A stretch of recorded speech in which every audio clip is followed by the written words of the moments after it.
Do you know which country is known as the Singapore of Africa? Or which country has the highest number of female representation in their parliament in the whole world? Or which country at a time had its GDP minus 50% but today is the number one country of Africa? Hello everyone.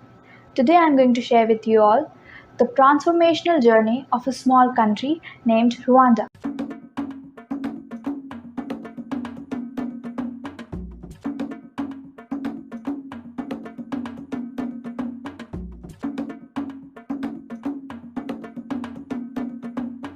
Rwanda, with its capital Kigali, is a small landlocked country situated in East Africa. Geographically, it's also known as the Land of Thousand Hills. Let me share the brief history of Rwanda. The ethnic group which lives in Rwanda is called Banyarwanda, and this ethnic group is divided into two communities, Hutu and Tutsi, which represent around 85% and 15% of population of Rwanda respectively. In 1894, Rwanda was colonized by the Germans, and during the First World War, the Belgian rulers came, overthrew the Germans, and made Rwanda its own colony. Like other colonizers, these two colonizers also believed in the divide and rule policy. So, they used to incite Hutu and Tutsis against each other.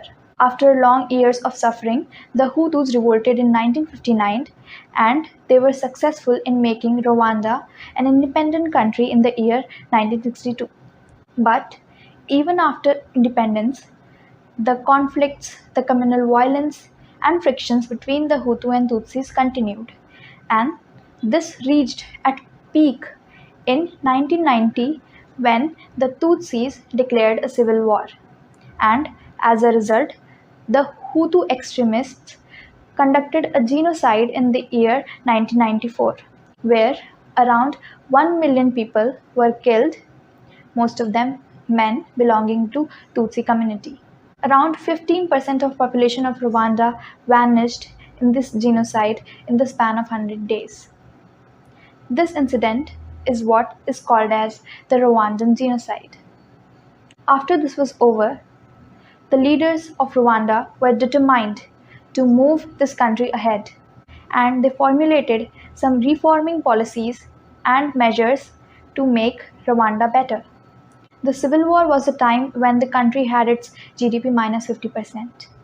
They reformed their ease of doing business, and now they have around 7% GDP every year. Today, they spend around 15% of their GDP in the education sector, where they provide free education to every children for 9 years, including their primary and secondary education. Their healthcare system has now been made robust, where they spend around 7.8% of their GDP. The women's representation in their parliament is the highest in the world, that is 61.3%. They have given the special focus on the women's representation in every field. They have reserved 30% of seats in the parliament for women. The representation of women is high not only in parliament but also in other workforces. And Rwanda is so clean that it's known as the Singapore of Africa. The secret of achieving the tremendous cleanliness in this country is majorly based on three factors. First is the ban of single-use plastic. As a result, no plastic or waste is seen lying around the roads. The second is the proper segregation of waste from their origination place itself and providing dustbins at various places with various sections, along with the proper maintenance by the local authority. And third is the compulsory community service done by every able body aging between 18 to 65 on the last Saturday of every month, which is known as Umuganda.